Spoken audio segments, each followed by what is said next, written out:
Dear students, we are going to start a second chapter, that is photochemistry. So what is meant by photochemistry? Those reactions which are carried out by use of light radiations of suitable wavelength are known as photochemical reactions. So we know that is naturally occurring photochemical reactions which include photosynthesis. You know this example very well. So what happened in photosynthesis? And the second is a vision mechanism. So what we see is because of this photochemical reaction in the eyesight. So these are the two examples of naturally occurring photochemical reactions. One is photosynthesis and another one is vision reaction. So both these reactions depends upon the light radiation. So these are known as photochemical reactions. So these photochemical reactions are generally carried out in a wavelength range of 200 nanometer to 300 nanometer. So the wavelength range of 200 nanometer to 300 nanometer are basically used for these photochemical reactions. So this wavelength of radiation have an energy of 145 kilocalories per mole to 95 kilocalories per mole. So this much amount of energy is essential to break the bond between the carbon-carbon or carbon-hydrogen or between any other bonds. So this much amount of energy is essential to break the bond in a covalent molecule. So this is the basic idea of what is meant by photochemical reactions. So we know that there are two types of reactions, photochemical reaction and thermal reaction. So what is the main difference between these two? We are going to see here. So difference between the thermal reaction and photochemical reaction. So now see here, so thermal reaction are nothing but by use of thermal energy, and photochemical reaction is nothing but use of light radiations. So the first difference between these two is for photochemical reactions there is a presence of chromophore is essential in a reactant. So if I taking a reactant, there must be a chromophore, but in case of this thermal reaction there is no any essential criteria to have a compound with a chromophore. So second one is photochemical reactions are highly specific, unlike thermal reaction. It means that the specific bonds in a molecule or in a compound are broken down in a photochemical reaction very well, but in case of thermal reaction all the bonds are break in a single reaction. So this is the second one. The third one is many bonds which cannot be cleaved thermally. So by use of thermal reaction many bonds are not broken down, are broken by use of the photochemical reaction. So these three difference between the thermal and photochemical reaction. The first one, in photochemical reaction there must be a presence of chromophore. The second difference is that photochemical reactions are specific, but thermal reactions are not specific. And third, many bonds which are not broken by thermal reactions are broken by photochemical reaction. So in the next point we are going to see, so what is mean by what is the basic principle and basic theory in the photochemical process. So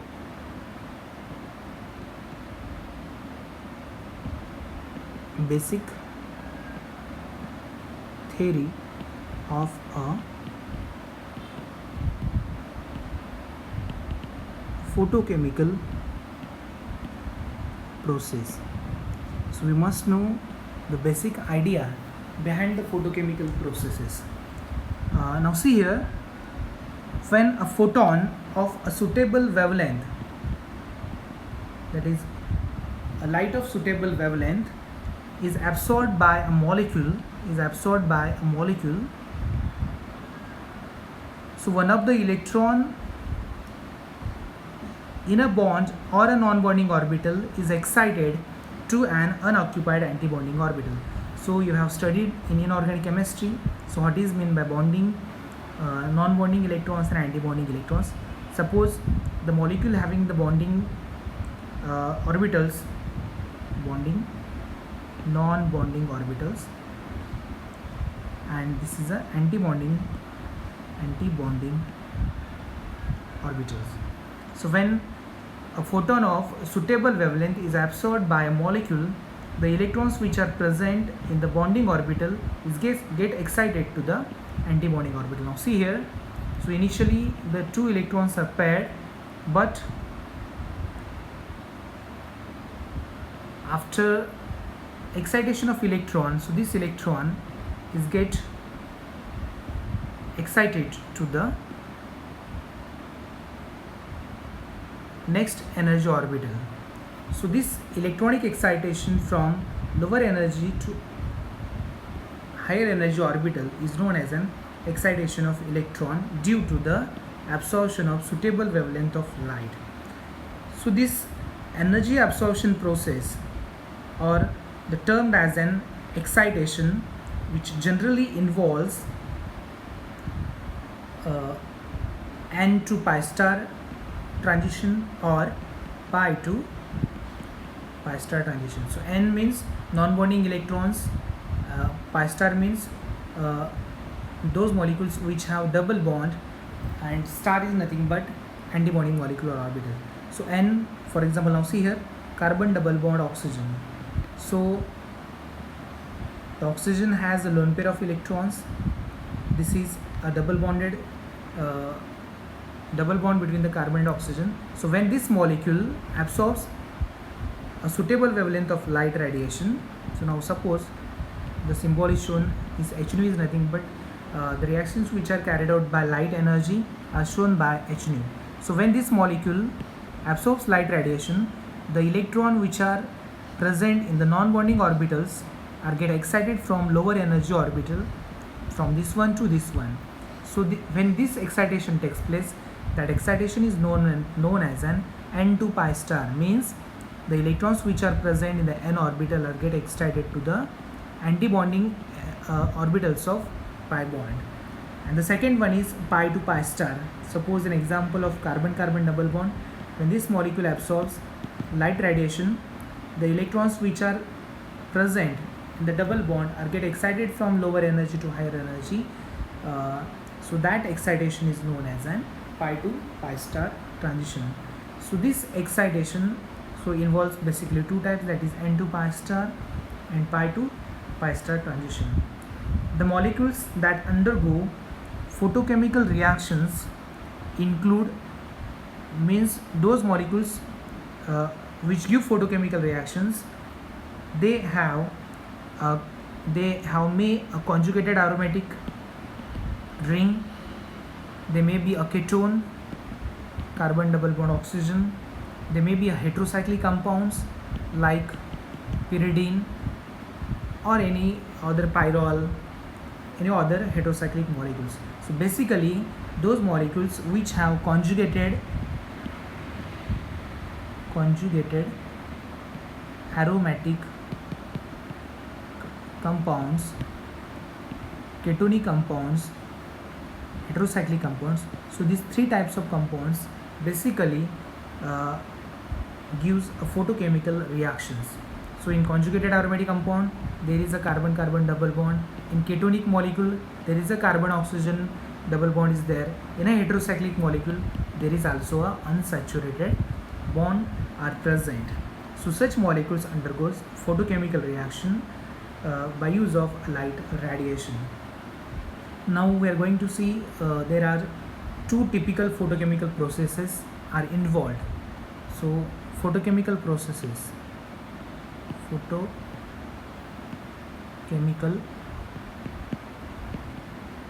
process. So there are two types of photochemical process. One is primary process, another one is a secondary process. So what happen in primary process and secondary process, let me see. So primary process, and the second one is secondary.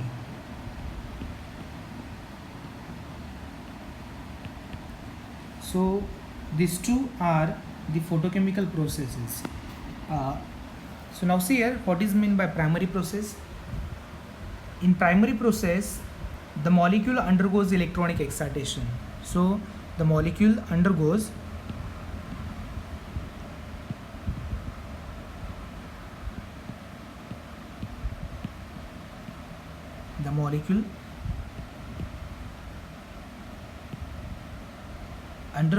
electronic excitation.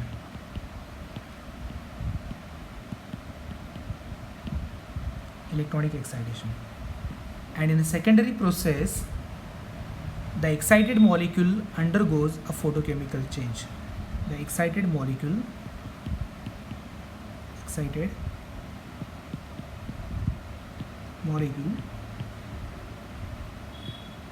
undergoes photochemical change.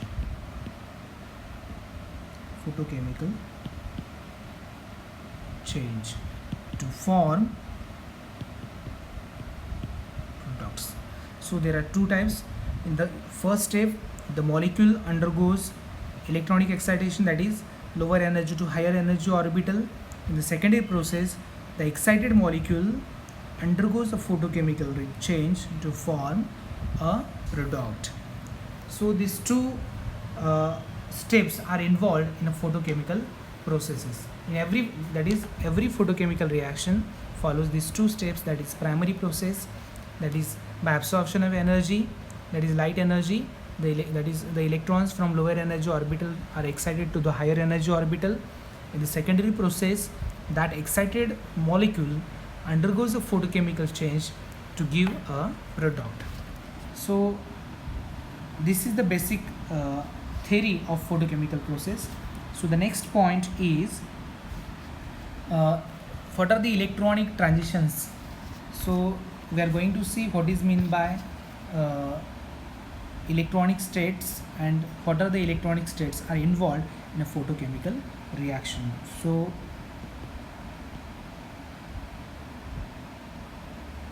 electronic transitions. So basically there are two types of electronic transitions. One is singlet and another one is a triplet state. Singlet state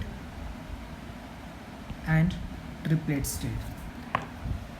So there are two electronic states of a molecule depending on the spin of electron. So depending upon the spin of electron,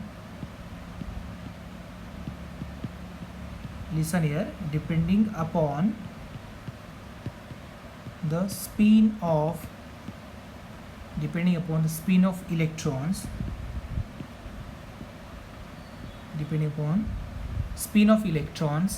there are two electronic states. One is a singlet state, another one is the triplet state.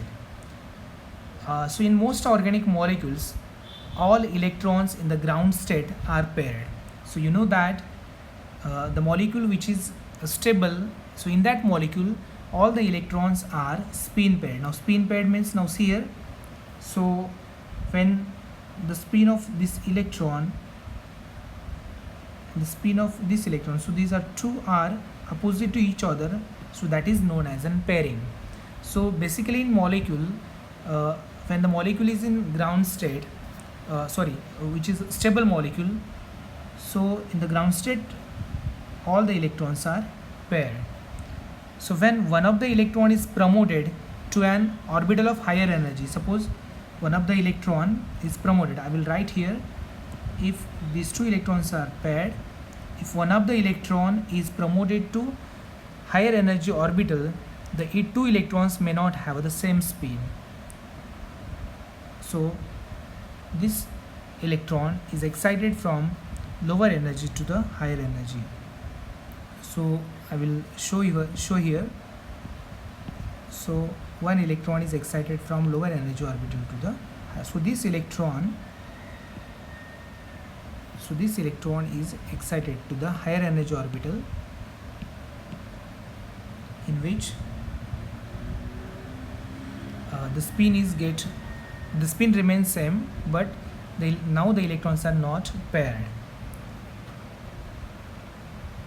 A molecule in which all spins are paired is called a singlet state, while a molecule in which two unpaired electrons have the same spin is called as a triplet state. Now see here. So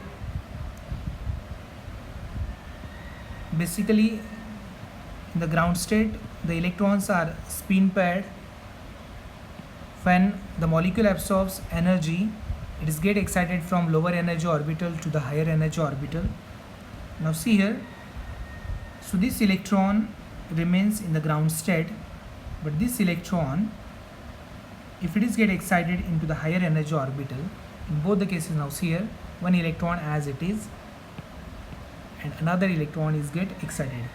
So in the left A and B side, at the A side, the spin of electron is not changed. Now see here, the spin of electron which is present, which is paired, remains as it is. But in case of B side, if you see at the higher energy state, the spin of that electron is get changed. If you see here, the spin remains same in the A side, but in the right side the spin remains, that is, the spin is get changed. If the spin remains the same, then that state is known as a singlet state. If the spin of electron is get changed, then that state is known as a triplet state. Got it? Mean if the spin are same, that is, these two electron spin are same, it is triplet. If spin are opposite to each other, then that is a singlet state. So means a molecule in which all spins are paired. So all spins are paired are called a singlet state, and those molecules which are not paired are known as an triplet state. Now see, the spin multiplicity of a molecule is equal to 2s plus 1. So spin multiplicity of a molecule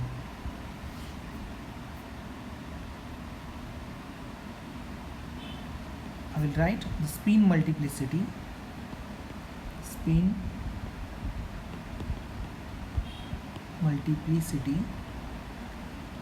has equation 2s plus 1. So where s is nothing but total spin of electron. So s is nothing but total spin of electrons. So this spin multiplicity decides the electronic state. So what it decides? It decides electronic states.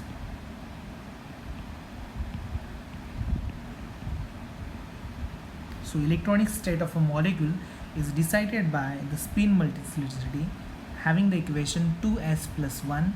So s is nothing but total spin of electrons.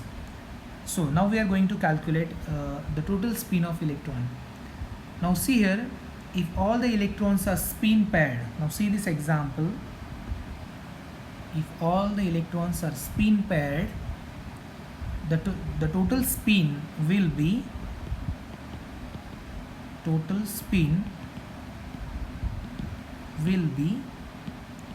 0. So why the total spin is 0? Now see here, so the spin of this electron is upper, the spin of this electron is opposite to each other. If you see, the spin of this electron is plus half, and this opposite spin has minus half. If you add these two, plus half and minus half, then total will becomes 0. Therefore the spin of the paired electron is always 0. Now the spin multiplicity, we will put the value of s is equal to 0 in the spin multiplicity. So spin multi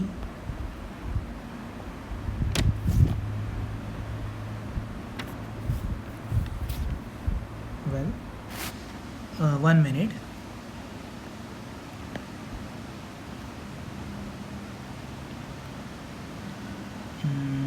I think the charging is get down. I will continue in the second lecture.